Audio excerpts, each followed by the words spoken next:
নমস্কার, সবাইকে স্বাগত জানিয়ে শুরু করব আজকের পর্বে। বন্ধুরা, চলে এসেছি ছাদে বিকালবেলা দিয়ে।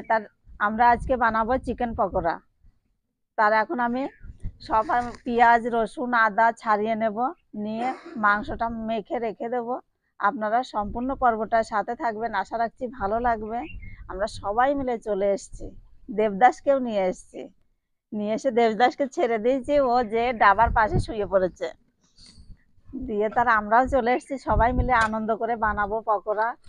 বিকালবেলা মজাটাই আজকে অন্যরকম হবে। এই যে নিয়ে নিয়েছি চিকেন,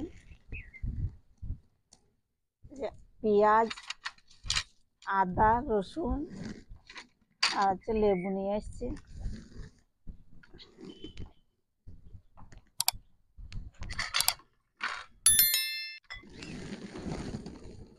আর লেবুটা কেটে নিয়েছি খানিকটা, দিয়ে আমি লেবু দিয়ে আর লবণ দিয়ে মেখে রেখে দেব 5 মিনিট। ততক্ষণ আমি মশলাটা করে নেব। দিয়ে দেবো লবণ স্বাদ মতো।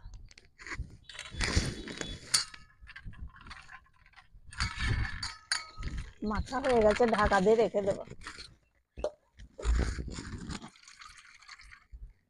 আদা কুচিয়ে নিলাম, পেঁয়াজ কেটে নেব।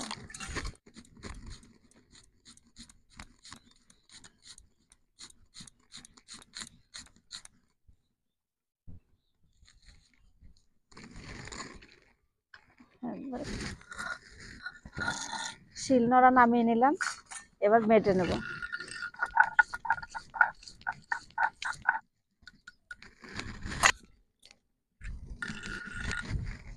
পাঁচ মিনিট হয়ে গেছে। আমি এবার পেঁয়াজ, আদা, রসুন সবকিছু দিয়ে মেখে রেখে দেবো।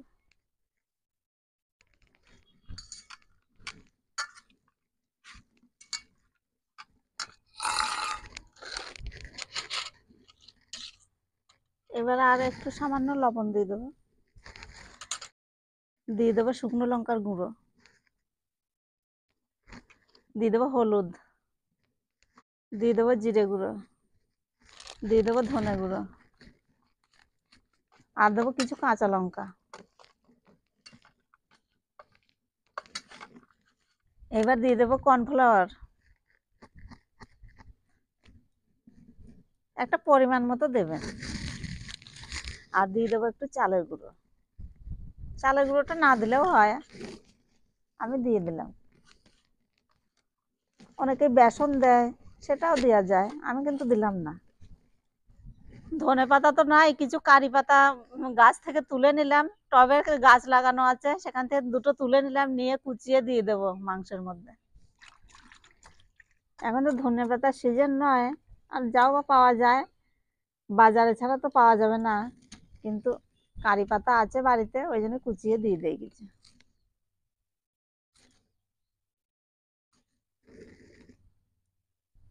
মশলা করে চিকেনটা মাখিয়ে রেখে দিয়েছি। উনুন ধরিয়ে কড়াই বসিয়ে দিয়েছি, সাদা তেল দিয়ে দিচ্ছি।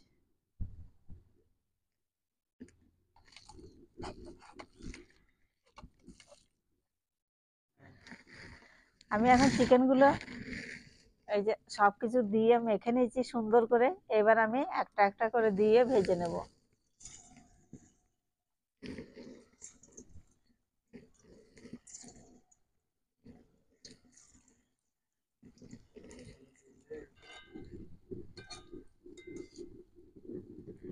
আর দিদি ভাই, পকোড়াগুলো ভাজার সময় তো আস্তে আস্তে জাল দিয়ে ভাজতে হবে। এই যে দেখুন, হয় নাই এখনো।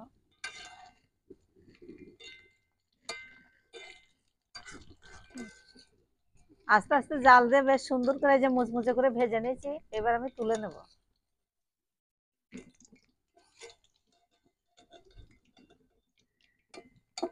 বিকালবেলা ভেজে সপরিবারে খাওয়া কত আনন্দ বলুন তো দিদি ভাই।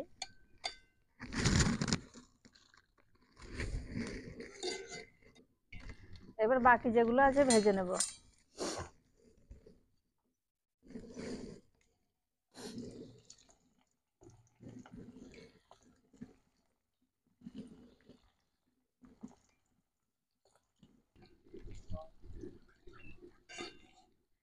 আর ছাদে এত হাওয়া দিয়েছে দিদি ভাই, ধোঁয়ায় বসে থাকতে পারছি না, কেন ছাদে কাজ করাই যায় না।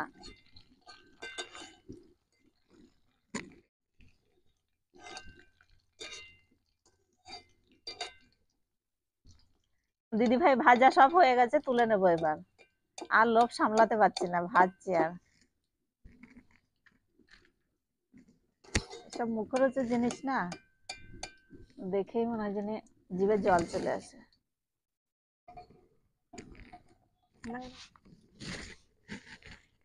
কলা পাতা নিয়ে বসে গেছি দিদি ভাই, আর এই যে সস নিয়ে নিচ্ছি এবার।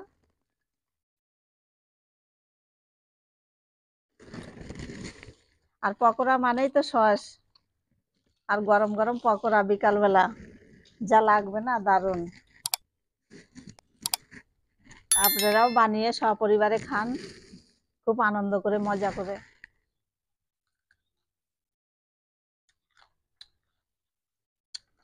দারুণ দিদি ভাই, ফাটাফাটি।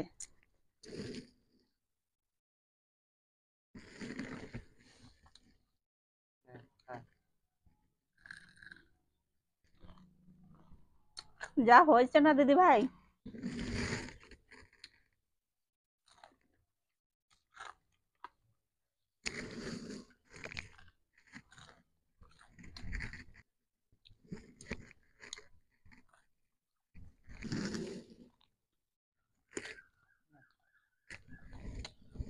বন্ধুরা খুব আনন্দ করে আজকে পকোড়া খেলাম, আর বিকালবেলা এত ভালো লাগলো, সবাই মিলে খুব আনন্দ হলো। তা আমার তো বেশ ভালো লেগেছে। আপনাদের কেমন লেগেছে কমেন্টে জানাবেন। যদি ভালো লাগে লাইক করবেন, শেয়ার করবেন, সাবস্ক্রাইব করে পাশে থাকবেন। ফিরে আসছি অন্য কোনো পর্ব নিয়ে, ততক্ষণ ভালো থাকবেন আপনারা।